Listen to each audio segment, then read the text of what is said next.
Thanks so much for sticking with us for this Friday afternoon, and actually, I think a really fitting closing plenary session to the symposium, which I'm happy to say, I think this is not going to be a one-time thing. We're planning on, we really want to keep bringing all of us together, at least annually, hopefully. So thanks for being part of this first iteration of the symposium, though. We really do appreciate it. It doesn't happen without all of you. I think it's fitting also to close the symposium with leadership from our own Project Rebound programs in the CSU. And so I'm really excited that we're closing on this note too. I'm going to leave the introduction of the session and our speakers to an all-star on our campus, Tiffany James, who works with CSU Project Rebound here on our campus. Also was kind enough to share her story as part of our Humanities Beyond Bars initiative, our oral history program that speaks with formerly incarcerated students and staff about their life experiences, their resilience, challenges, and successes. So Tiffany, thanks so much for sharing this session and for all you do.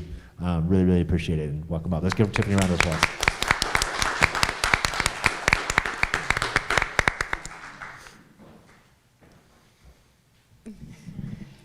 Hi, everyone. Welcome, welcome, welcome. Thank you for being here.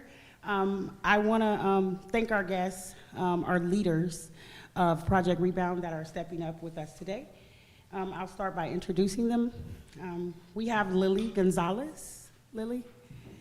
Okay, so Lily Gonzalez is a program coordinator for Project Rebound at California State University, Northridge. So a CSUN support program for formerly incarcerated individuals, or students, I should say. She is a co-founder of the Revolutionary Scholars, a student organized grounded in prison of abolition and supporting formerly incarcerated individuals and system impacted students. Lily has been awarded the Just Leadership USA 2017 Leading with Conviction Fellowship, Rockwood Leadership Institution 2018 Returning Citizens Fellowship, and the CSUN 2018 Newman Civic Fellowship. She graduated from CSUN in 2017 with her BA in Chicano Studies and is currently completing her master's in arts in Chicano Studies. So everybody give a warm welcome from Lily.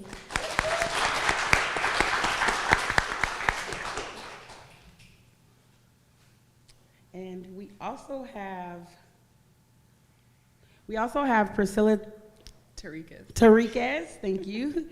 Priscilla has earned her Bachelor in Arts and Liberal Studies with a minor in sociology and is currently pursuing her master's in social and cultural analysis of education at CSU Long Beach. She is the program coordinator for Project Rebound at Cal Poly Pomona, and she is also the coordinator for the collaboration between Project Rebound and the Department of Juvenile Justice, where mentors from Project Rebound across the state are selected and placed in different facilities to mentor their youth. So, everybody welcome Priscilla. Lastly but not least, we have Irene Sotelo. Irene, everybody, wave at them. Irene graduated with her master's in social work in spring 2021, and as an undergraduate student, she helped co-found Rising Scholars. It's an on-campus student organization that supports formerly incarcerated and system-impacted students. Using both of her lived experience and the knowledge she has gained in academia, Irene has discovered her calling to empower those who feel marginalized in a society to pursue their higher education. Through her commitment and passion over the last 5 years, she has been instrumental to bringing Project Rebound to California State University, Long Beach. Irene was hired as the program coordinator for Project Rebound and within a year, in 2021, was promoted to assistant director.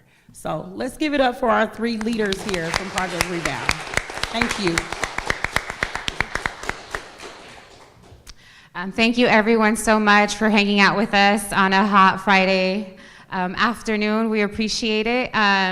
I'm just going to start off by giving everyone an overview of women's incarceration. So what are the numbers? What does it look like, right? What are some of the barriers and some of the systemic issues? So we're just going to touch on that before getting into a little bit of our personal stories and what brings us and moves us to do this work. So let's start off by incarceration rates, right? So what does that look like? We have in the US, 5% of the world's women's population, right, lives here. But we have nearly 30% of the world's incarcerated women. Women's incarceration has grown at a rate of 834% in the last 40 years, and 60% of incarcerated women are in county jails and have not been convicted. 80% of those women are mothers, like many of us here on this stage with you today. So what are the most common charges that women are going to jail for in LA County? And this is data that I pulled from Million Dollar Hoods, which is a great database and search engine. And there's a report, right, that they put out. And if you look at the charge categories, we see that these are crimes of poverty, right? It's not really what we would deem like unlawful behavior, I guess. So these are the common charges that we're seeing women go to jail for in our respective county. And, you know, if we want to break down those numbers, right, what does it look like in my neighborhood specifically? And the reason I chose the east side of South Central is because I knew that E was going to be here last night, and we're both from the same neighborhood. We're both from the same community. And in doing this work, one thing that I found is that there was many people that came from the same neighborhood I did. And if you see the high amount of, you know, the large number that we spend, right? And in 2021, the County of LA, the Sheriff's Department budget, which operates the largest jail system, had a total budget of $3.3 billion with 862 million, or 26% of their budget, that is spent on their jail system. So we're putting a lot of money into this, right? So when women are incarcerated, right, like as I mentioned, 60% of women in prison are mothers. 80% of women in jail prior to conviction, right, are mothers. And a lot of the women that are incarcerated are also survivors of sexual assault. And I'm not sure if you all have been listening to what's been happening in the news, but there was also a really large payout if you were incarcerated in LA County. And the way that the eligibility requirements for that, right? It's like, it depends on the weather, it depends on the condition, it depends on the time of day. So this was all because, you know, to eliminate or decrease the number of women that were eligible for this. I personally was eligible for, I had 36 strip searches that were eligible for this, right? Also because of the power dynamics that exist behind bars, we see so much abuse from the guards to the women, right? And when you're incarcerated, we know that we don't have consent or control over our bodies. And I'm not sure if you all are familiar with the film Belly of the Beast, but I encourage you all to watch it. At Valley State Prison, where I was incarcerated in 2011, we had a doctor that was performing illegal hysterectomies to women, right? And one of the things that he said, the doctor specifically said that money spent on sterilizing inmates was minimal compared to what you save in welfare paying for those unwanted children as they procreated more. And also pregnancy in US jails, there's so many women that are giving birth in shackles.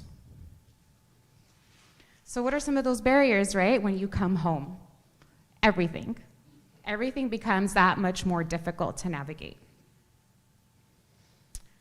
Some of those things, right, is housing. Housing that supports you and your reentry with your child, right? Employment. When you're looking for work, what is that work gonna look like? So there's actually a report that's called Out of Prison and Out of Work. It's put out by Prison Policy Initiative. And their analysis shows that formerly incarcerated people are unemployed at a rate of over 27%, which is larger than the Great Depression, but we're not talking about it the same, right? And when women that are previously incarcerated find work, it's usually part-time work and not full-time work. And those are what those numbers, unemployment. If you're a Black woman and you're unemployed, your unemployment rate is 43%. Versus their white, formerly incarcerated counterparts, which are 18.4. Along with that, accessing food for your children when you first come home. A lot of this is done through CalFresh, SNAP benefits, right? And in San Diego, they found a report that these random home inspections for women that were trying to access these resources to feed their kids were not actually random, that they were very much linked to their criminal or conviction history. And so the ACLU in San Diego got involved, right? And restoring our relationships with our families, with our children, because we've been separated by the carceral system. And I often think about, how my mother and her mother were separated by borders and the trauma that that caused her. And I think about how my daughter and I have been separated by my own incarceration, right? And when we look at, I'm just gonna close with this, when we look at the definition of genocide, I'm gonna focus on the last two in bold, but it says, imposing measures intended to prevent births within the group. Forcibly transferring children of the group to another group. So we see that with our foster care system, right, and our state system. And not many people are able to tell stories of reunification with their children, but for some of us, we've been lucky that we've been able to. And with that, I'm going to transition it out to Priscilla. Thank you, Lily.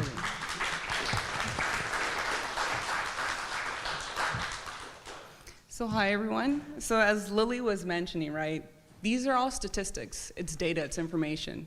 Once you've been processed, that's it, you become that number. You're given a number once you go inside, and when you come out and people collect information, you stay that number. You stay that statistic. So for those who were here yesterday, listening to the folks who run the podcast Ear Hustle, they talked about changing the narrative, right? Giving insight and that humanistic perspective of those who are humans and are incarcerated, while the people on the outside don't see them that way. And this is why we're gonna share a little bit about our story. So, mind you, I am a crier, so if you need to get tissues, if you're an empath, please, by all means. Do you have tissue? I have a tissue, right here, right here. I came prepared. So a little bit about myself, right? I'm just gonna give you like bullet points, but really deep bullet points. So I ended up closing my first case, right, in October 2012. I was in a very abusive relationship, it started already, okay. So I was in a very abusive relationship, both physically, mentally, and emotionally. It was just a very toxic relationship. And I ended up doing, harm to this person. And I'm the type of person, if I do something wrong, I'm gonna own up to it. I'm not gonna say, I didn't do it, when obviously I did. But I ended up closing the case in October and ended up pregnant by this person. A couple months later, this person ended up accusing me of something that I didn't do. But because there were such close in range from October 2012 to December 2012, I ended up getting convicted of a crime that I didn't do. Even though I had enough evidence, I had everything saying that I was nowhere near this person, unfortunately, the DA didn't believe me, because the DA did, what they do best. They scare you. They scare you saying like, hey, Priscilla, if you take it to trial, you're gonna face up to 12 years. But if you sign and plead guilty, you're gonna get 2 years with half time. At the time that this was going on, the day that I was arrested, was the day I found out I was having a boy. So I was 5 months pregnant, So I was 5 months pregnant at the time. Ooh. Just one quick second. Okay, regroup.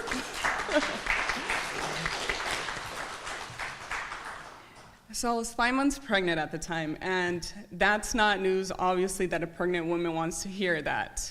You got two options, 2 years of your son's life or 12.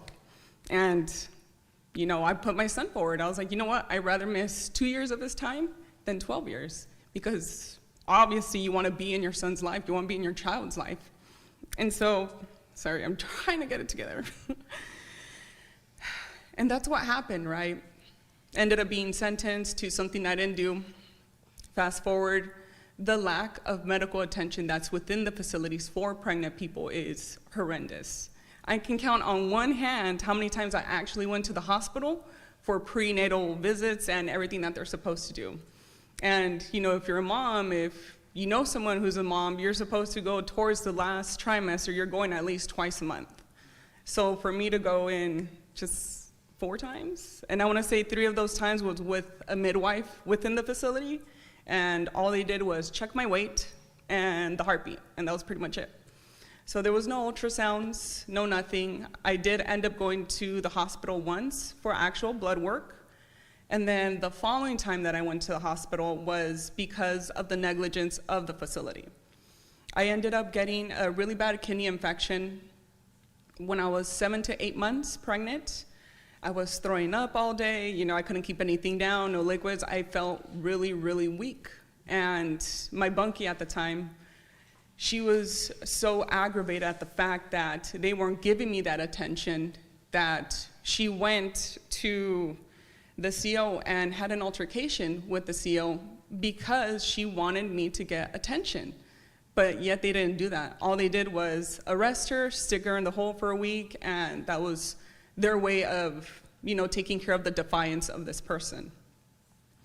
I mustered the courage to be able to go to the phone. I called my dad, and it would just so happen my dad was outside the facility, you know, coming to visit me since we lived probably within like 20 minutes away. They were outside, and I told him what was going on. I was like, hey, I need to go to the hospital, but they don't want to take me. And he said, okay, call me back in 5 minutes. And as I'm waiting by the phone, there was a little intercom, and the CO inside the unit said, Terriquez, your family's here to visit you. Do you want to take the visit, or do you want to go to the hospital? And to me, at that point in time, I saw that as the stupidest question that you can ask someone. I was like, I want to go to the hospital. And it's like, okay, grab your things. Grab my stuff, and I go to the hospital. I ended up being hospitalized for a little bit over a week, and that was my other prenatal visit, because while I was there, they did the rest of the, you know, blood work that they were supposed to do. They did ultrasounds to make sure that everything went well, that my baby wasn't affected with the kidney infection and all the medical, you know, medicine that they were giving me. So that was the 5th, you know, prenatal visit that I got. Soon after that, you know, I found out later that the only reason that they took me to the hospital was because my dad threatened the CO at the visiting station, telling them that if they don't take me, he's going to sue the county for negligence.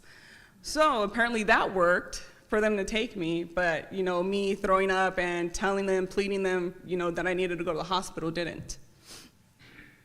Fast forward, and it's the day of me going into labor. I was in denial pretty much the whole day. My labor pains probably started around lunchtime and got worse during dinner time. All the moms that I was sitting with, they were all moms of like 2, 3, 4 kids, and they would tell me, they're like, hey, you're in labor, and I'm like, you don't know. You don't know anything. You don't know if I'm in labor. I think I would know if I'm in labor. But of course I wouldn't, because obviously it's my first child, and, you know, I don't know what labor feels like. So I just brush it off, and I go back to the cell, right? I go back to the cell, and my bunkie there tells me, she's like, hey, you need to push that button. But if you've ever been, you know, in a facility, they tell you if you push that button and it's not an emergency, you're gonna get thrown in the hole. So that was my other fear. Like, I don't wanna push that button for what? Because what if I don't give birth? Then they're gonna throw me in the hole, and I don't wanna be in the hole. But peer pressure is real amongst adults. So my bunkie told me, if you don't push that button, I'm gonna push it for you. Your contractions are less than 2 minutes apart, and you're gonna have your child here if you don't leave. And I was like, oh, okay, maybe she's right. Maybe she has some sense. So I ended up pushing the button, and I tell them that I'm in labor, my contractions are less than 2 minutes apart.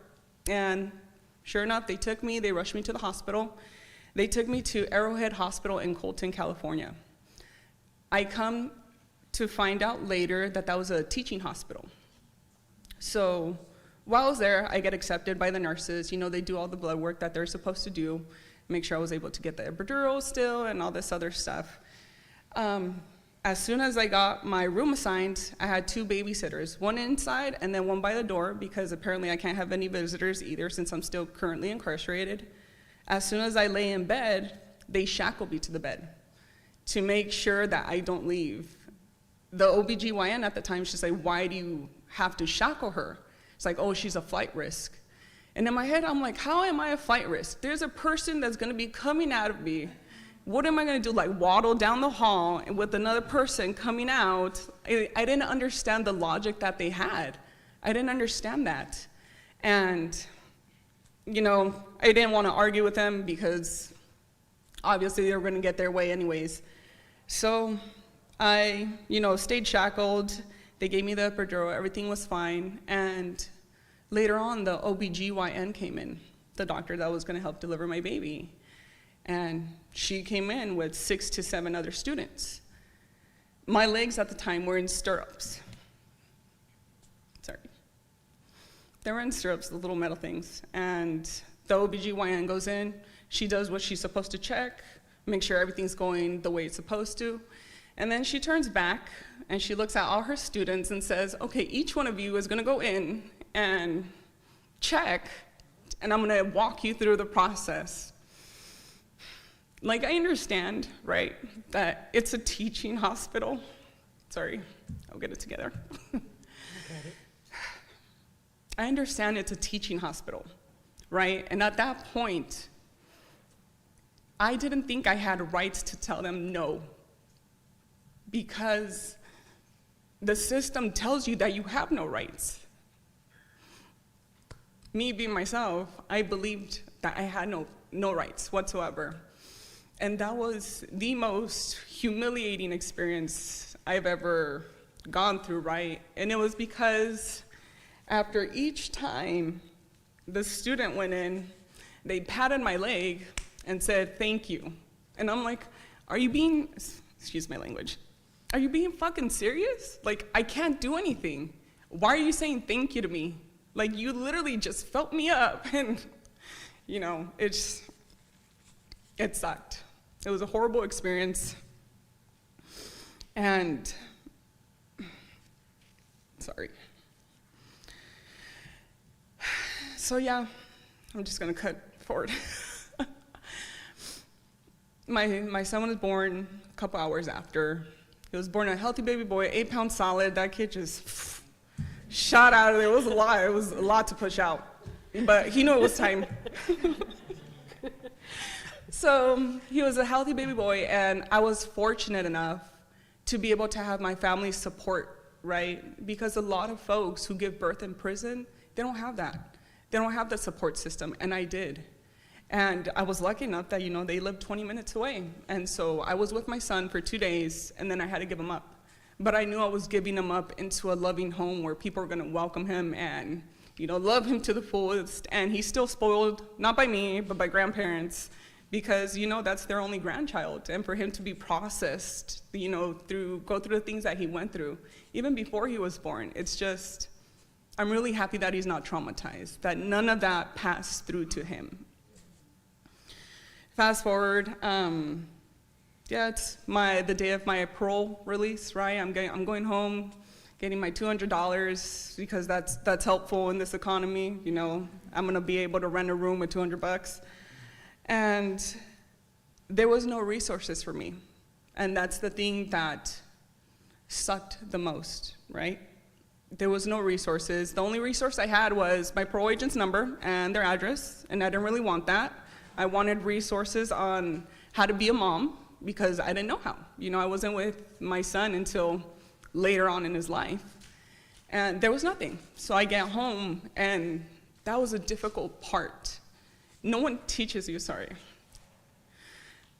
no one teaches you how to reunify with your children. I would come home and it sucked because my mom would be like, hey, your son's over there. I'm like, okay, let me go grab him. He would run away from me screaming. I'd pick him up, he'd cry. It's just a horrible, horrible start off to the relationship that we try to develop.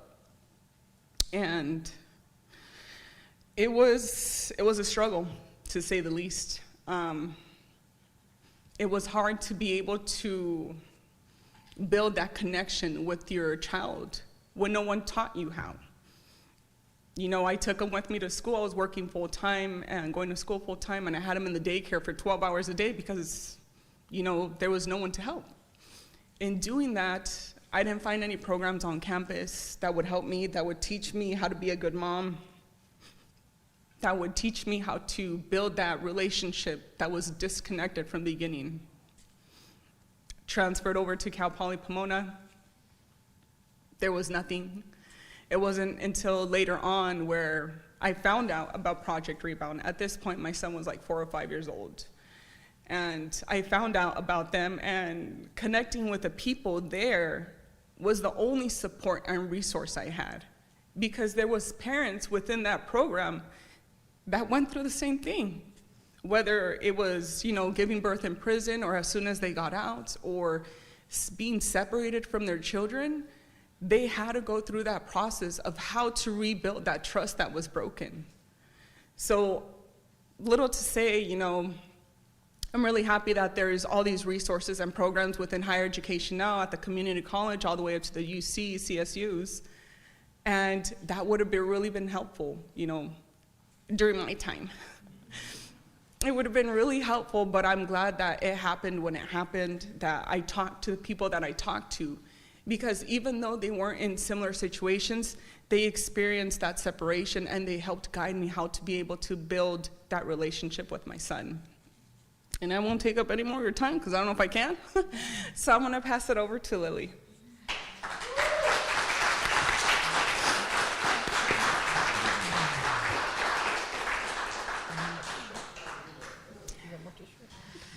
Yeah. So, when I was first arrested, I never thought I was going to come home. I was facing so much time. You start to compartmentalize things and detach, right? And so I'm thinking I'm never going to come home. Because of that, I think I was able to just kind of accept, these are the things that are normal in here, like the strip searches, the way that we're treated, right? It was so normalized to me.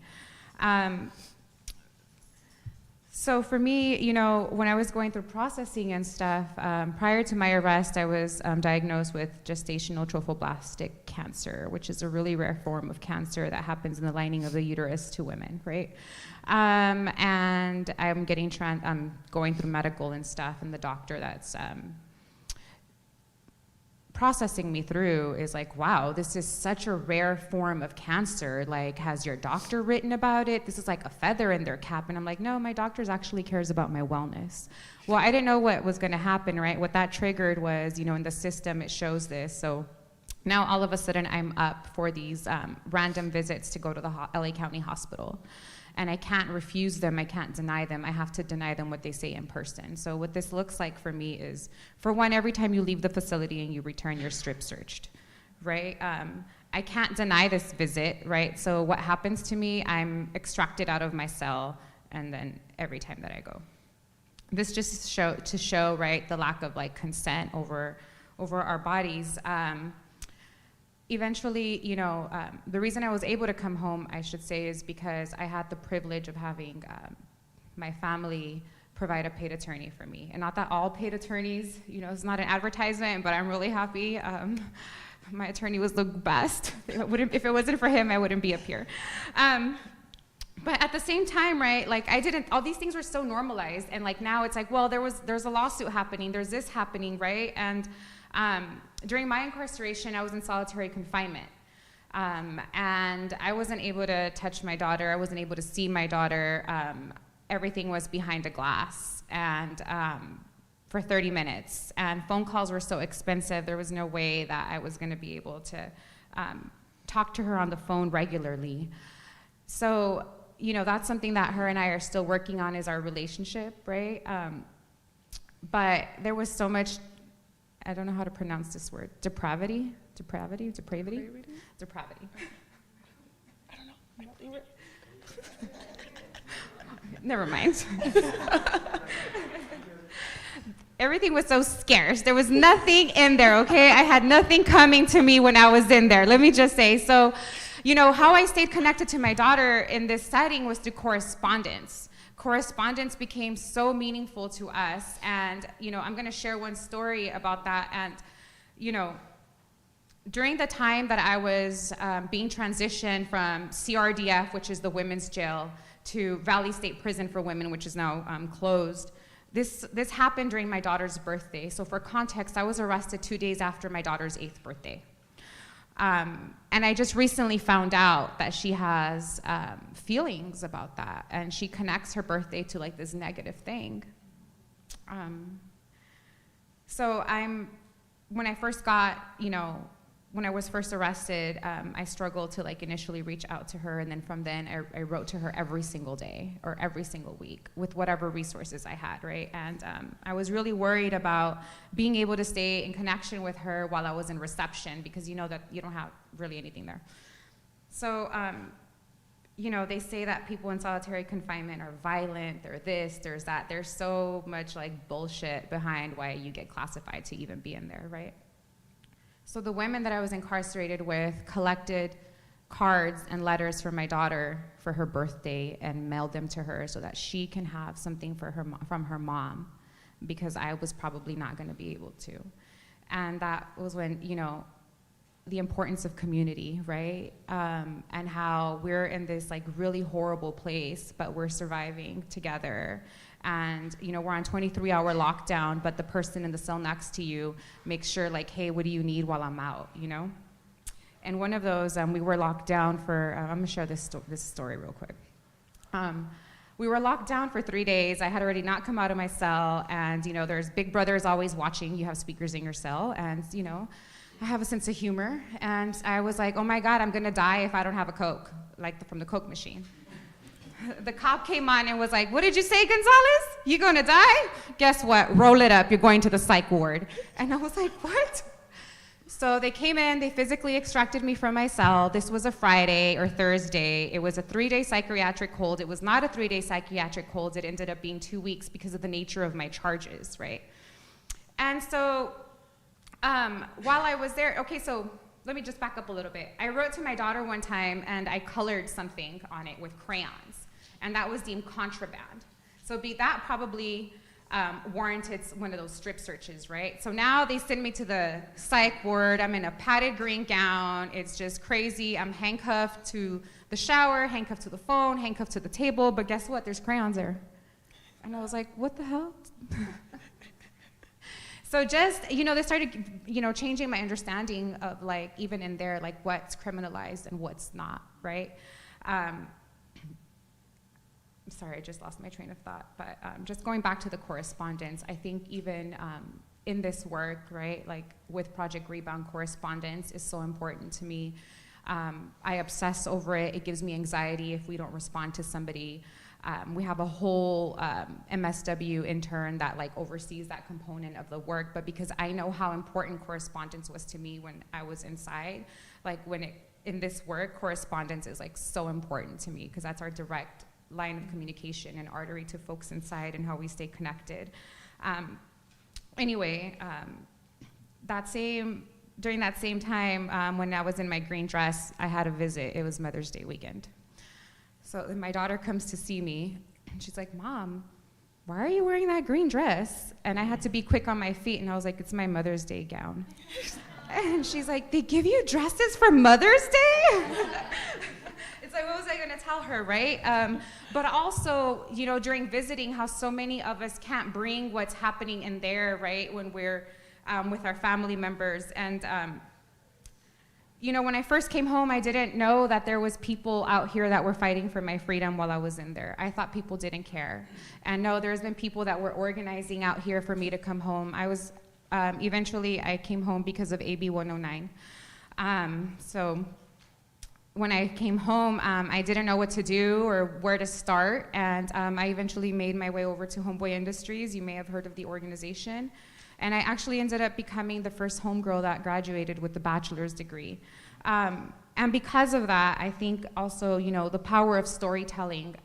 When I was working at Homeboy Industries, I was a trainee doing maintenance, washing the windows, scrubbing the toilets, and eventually I moved over to work at the Homegirl Cafe. And my shift was 4 a.m. to 11 a.m. And as a single mom, that just did not work. My kid was like a soccer player. Like my kid's amazing. So she was like in all these activities, and having that schedule was just not supportive for that. And I was in Pathways to College, a workshop at Homeboy Industries, and I applied to Cal State Northridge, not knowing what that meant, not knowing when I was gonna get accepted or what was gonna come.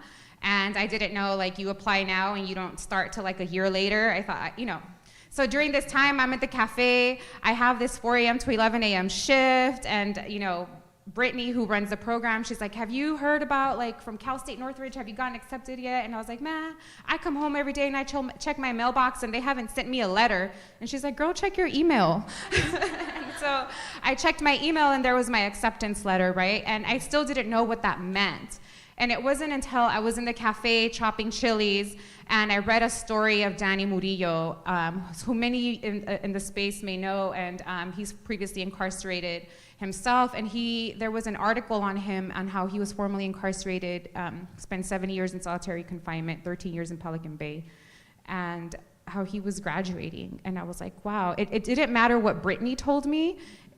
What mattered was me seeing someone living that and doing that, and that's what really motivated me to say, fuck these chilies. And I went to Cal State Northridge, you know, and now I still go to Homeboy Industries. We've established Project Rebound Mondays, which happens every first Monday of the month, and we really just want to have a direct artery to folks in the community so that they too can know that anything is possible.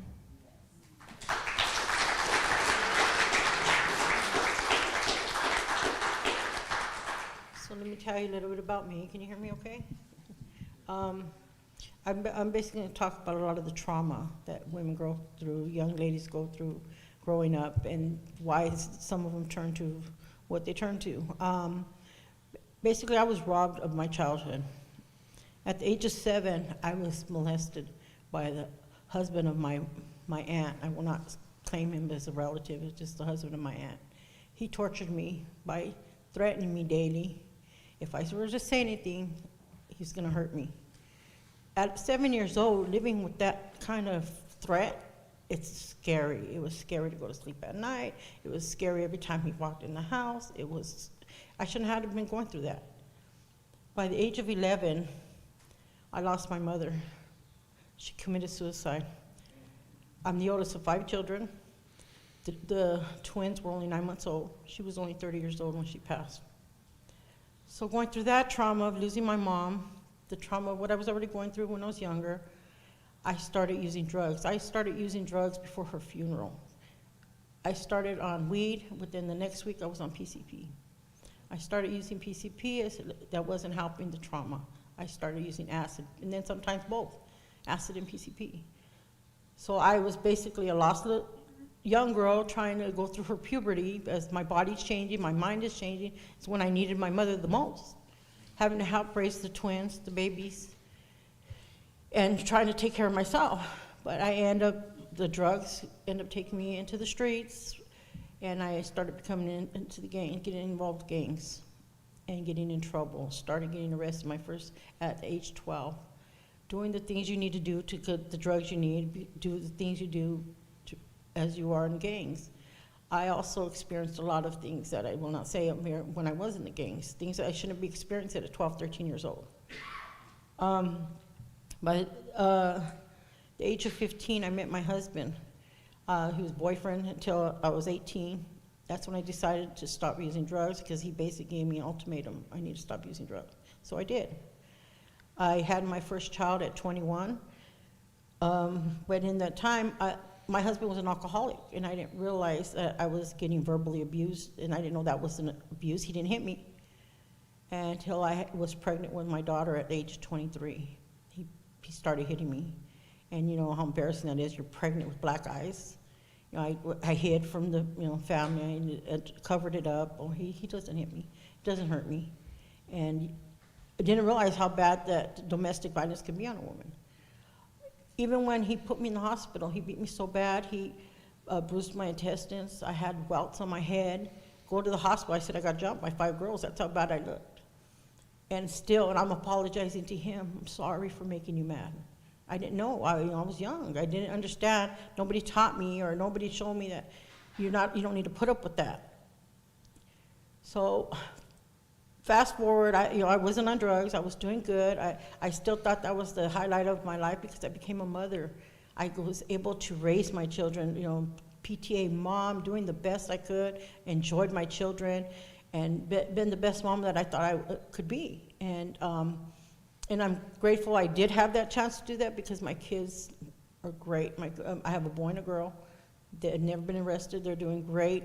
No gangs, no drugs, and I'm thankful for that I was able to do that. But by the time I was 32, I was diagnosed with cancer, cervical cancer.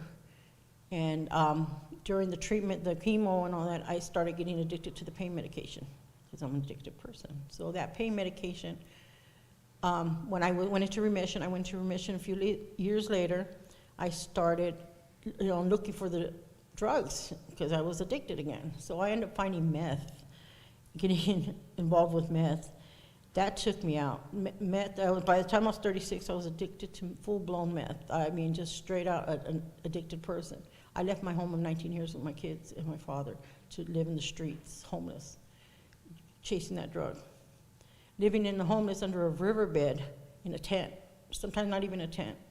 Walking the streets on Christmas, watching other people celebrating Christmas, and I couldn't go home. I didn't have a home to go to. Those things were, traumatizing, I would say. I remember spending my 40th birthday in the streets, homeless, by myself, in the cold, in the middle of the night, and within that week, I ended up getting brutally raped.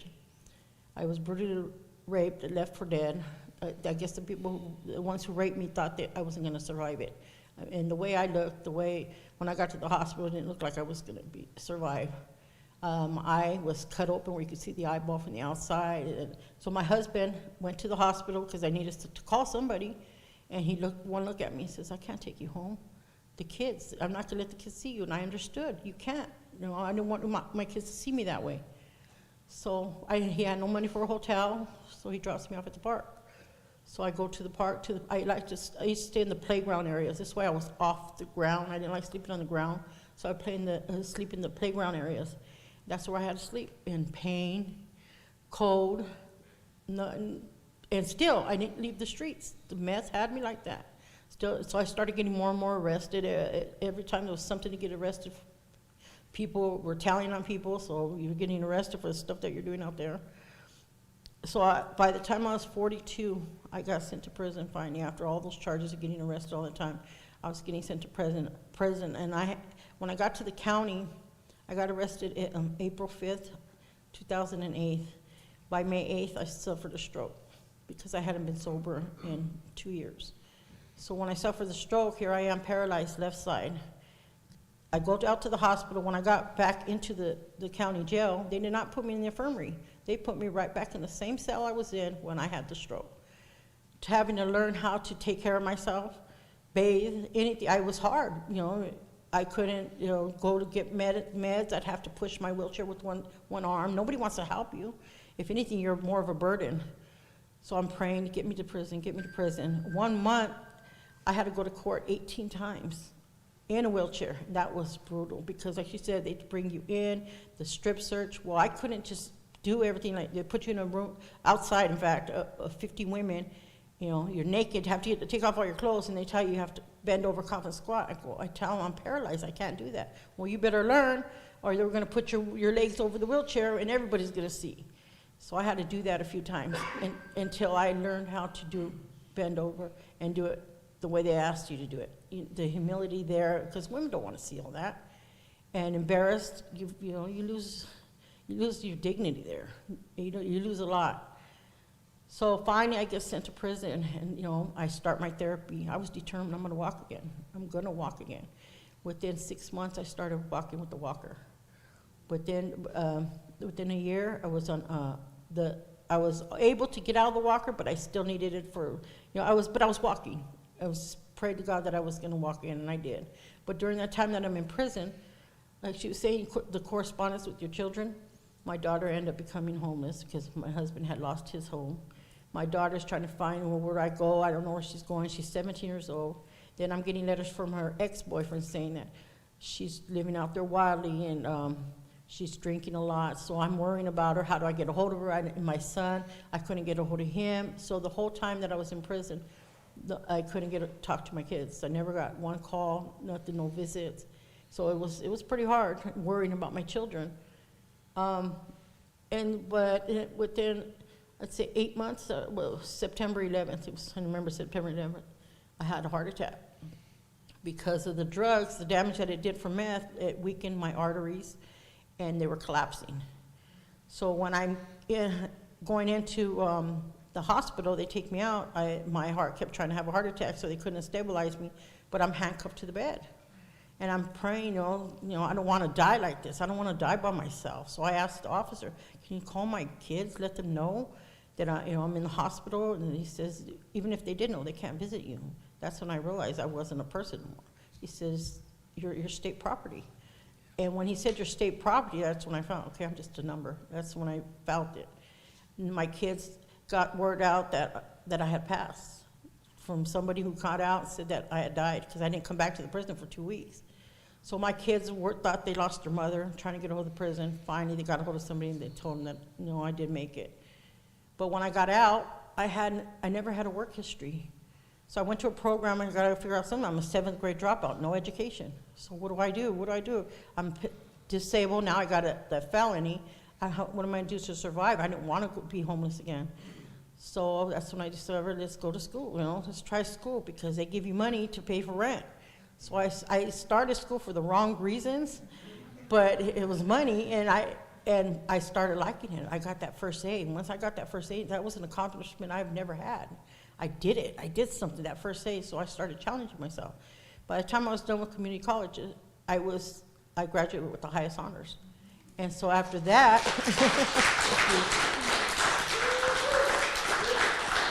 I said, let me see if I could, challenge myself. I got transferred to Cal State Long Beach, and that's when I also met Danny Murillo, which found out he was from the same town I was brought up in, and I've seen what he was doing, so I said, well, you know what, let me see if I could do this on my campus. I found 2 other formerly incarcerated students. We co-founded Rising Scholars, the first ever formerly incarcerated student organization at Cal State Long Beach, and then from there, that's when we heard about Project Rebound. So I started advocating for Project Rebound, going to the meetings, the chancellor's meetings, trying to see what we could do to get it on our campus because it was a need. And knowing that I was doing something for a great cause for our people. So now we just got Project Rebound accepted to be membership campus. And so that was a great accomplishment. But now what we do, I just graduated with my master's in social work last year.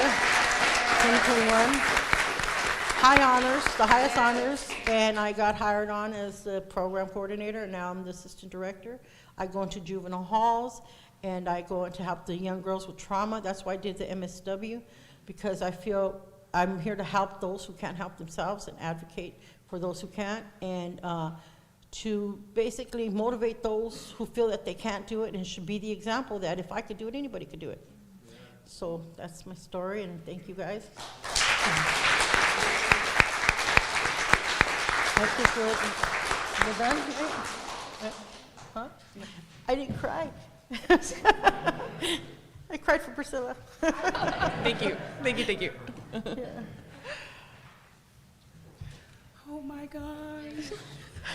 I cried, okay? I cried. Those stories are touching. I mean, we all have a story. I have a story as well. I probably cry when I tell it too, but thank you so much for opening up and sharing your stories. I think it's well needed for us to hear. It helps. So let's open up the floor for questions. Anyone have any questions for our speakers? I'm just going to ask if you can switch the mic because we're live streaming it and recording it and people can't hear you otherwise. Okay, great. Thanks, man. I just want to ask, telling your stories, for me, listening to your stories, it makes me quite angry to hear about the injustices that you went through, right? How did you deal with your own anger at the time, or did you just shut it out? This is for all 3 of you, so, in terms of, because, honestly, I was getting really mad, when you were telling the stories, I was like, you know what I mean? I was really legitimately getting, really angry, but like, how did you deal with it? Because, you know, being in that situation, knowing that you're powerless, you know what I mean? How did you get through? Because most, you know, a lot of people that don't experience this, you know, they just give up, you know, or, you know, just chuck themselves up as like, I can't find the word for it. But like, how did you three deal with, you know, your specific individual situations? So for me, I fueled all that anger. I'm an abolitionist because I'm like, these systems clearly do not work. So I fuel that anger into trying to be active. And honestly, for me, I'm in therapy. Homeboy Industries has amazing resources, and one of those is therapy, and I go every week. What I learned to do was to change the way I thought, the thought process. I started that when I was younger because I didn't want to feel, well, I also need a lot of therapy, of course, but I didn't get therapy till I was later on. But I didn't have anger. What I learned to do was, for every negative in your life, find a positive, no matter what it is. If I could find a positive to, my mother committed suicide, I could find a positive for anything, and I would look for it. And that helped me cope with half the shit that I've been through. Also, a lot of the stuff that I put myself through a lot of the stuff as I was older because of the drugs, but I found the positive, and that's what kept me sane. For me, it was a little bit different. Like you mentioned, you know, you kind of hold that anger, and I was expelling that anger towards the people who, you know, who cared for you the most. You know, in that situation, I had a lot of pent-up aggression, and unfortunately, it come out in different ways, even to my 2-year-old son. And when I started seeing that, that's when, you know, I kind of shift my perspective. I didn't want to do that. You know, he had nothing to do with whatever happened. And like, you know, Quan mentioned earlier, you know, you have to learn how to forgive yourself and forgive the people who put you in certain situations. So that's what I did. You know, I learned how to, I'm sorry, I'm religious. So I learned how to let go and let God type of thing for me. So, yeah. We got one in the back.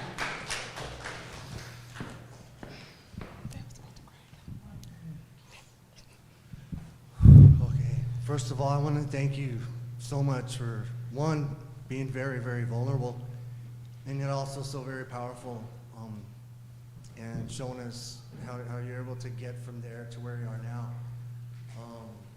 Personally, for a lot of us, it's not that easy to get up and do what you just did, but every time we do that, we make it so other people can expose their trauma and their journey to the light of day and get to where we're at and further. My parents met in Orange County Juvenile Hall, so I know I was screwed from the beginning. And it's really weird that I experienced everything that you talked about as a kid, and then later, when I got in trouble, you know, my son was screwed without me for 10 years while I was gone.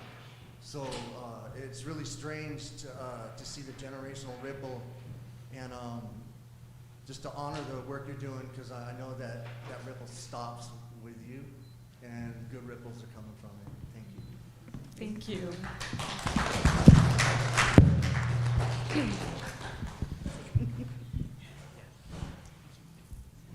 Okay, hi. So my name's Elizabeth. A little bit about myself. I am a student here at Cal State University Bakersfield. I'm also a member of Project Rebound. And I asked this question last night, but I feel that I'll get even more from the ladies. How do you guys feel about, because in this setting it's comfortable for us to share our stories because it's out in the open, right? So how did you guys navigate the professional or the educational world? Did you guys just go out there and tell everybody who you were? Were you ashamed? Like, how did you guys navigate being who you were with your past in this setting? I feel like I've got a lot of, when I started opening up, like you're talking about education or professional? Yeah, just like how do you, like when you meet people, like, or do you let it be known? Well, I'm not shy about talking about my story because, you know, that helps me heal. It all depends the environment you're around at the time, when to bring it up and when not to. But if my story could help somebody, and I do. I know certain people that have, my daughter's going through this, or my daughter, I'm having trouble, I don't know what to do with her. Then I'll tell and give them advice. Then I'll open up. This is what I went through, or this is what she's going. I think, because that's how my story was. So I feel if I could help, I'll bring it out. And I don't have nobody really, being stigmatized or being told, oh my God, you did that, or oh my God, this. And I wasn't being judged. And so far for me, myself, I haven't had no problems with it. I read your story, does Huh? It does help. Yes, thank you. For me, when I was on campus, I started organizing on campus because we didn't have Project Rebound, right? So I kind of had to put myself out there, and I wondered what that was going to be like, right? And when I did, and I started sharing just little by little with whoever I felt comfortable, and then their reaction was generally supportive. I did have one that was not, and I looked around and I was like, there's a camera here, otherwise I'd body slam you. That was one. And then also, because I started my organizing on campus for Revolutionary Scholars, our student org, which was the precursor, right? It was like a while ago, so now I'm in this grown-up job role. And so during that process, someone that I was working with on the campus was like, hey, so what'd you go to prison for? And I was like, and this is someone that's like high level, right? And so I was like, oh, interesting. HR didn't even ask me that. And that was it. That was how I navigated that. And if it would have been like different and maybe like we would have just talked and shared story, like that would have been different. But I think the approach was like, so what did you, and that's never cool to ask someone, Yeah. For me, I was straight up imposter syndrome. I felt like I didn't belong. I didn't want to say anything, nor did I say anything, right? I kind of just went under the radar. I'm a very social person, so I kind of just mingled in and blended in with the regular students.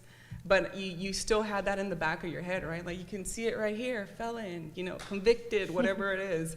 But that wasn't the case. And it wasn't until I actually ended up in Project Rebound where, Sarah was kind of telling me, coaching me how to own your narrative. And it wasn't until her giving me that perspective and the executive director at the time, Dr. Reese, kind of putting me out there, like, okay, let's try it in this small setting first, about you talking about your story, you explaining it. And, the more you say it, the more you get comfortable. The more you're like, okay, this is who I am. It's not going to prevent me from going or reaching the goals that I have in mind.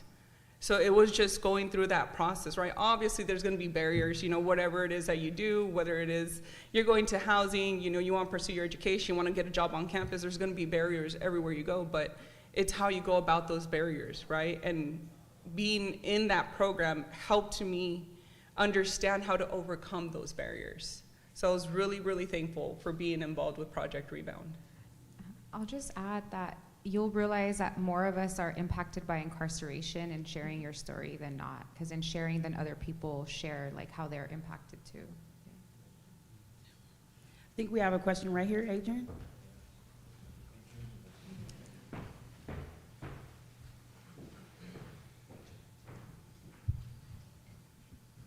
So, just talking about, I think it was Priscilla and Lily kind of talked about this subject of just degradation in the prison system.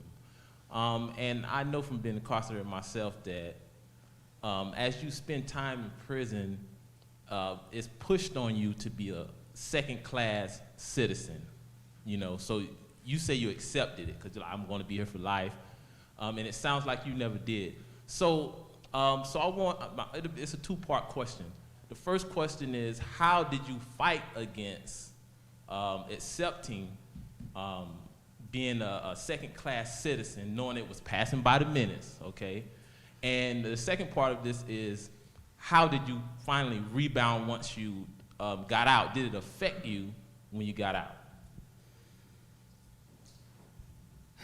So for me, I never felt as a second-class citizen being inside. And I don't know if that had to do with the amount of time that I had to deal with, but I never felt that. I knew, you know, in your heart, you know that you're not what they say you are. And that's how I took it. I'm not, you know, apparently I'm a violent person, you know, according to the state of California, but according to me, I'm a really nice person, you know. It's just one person made a mistake and I got caught. You know, we all make mistakes.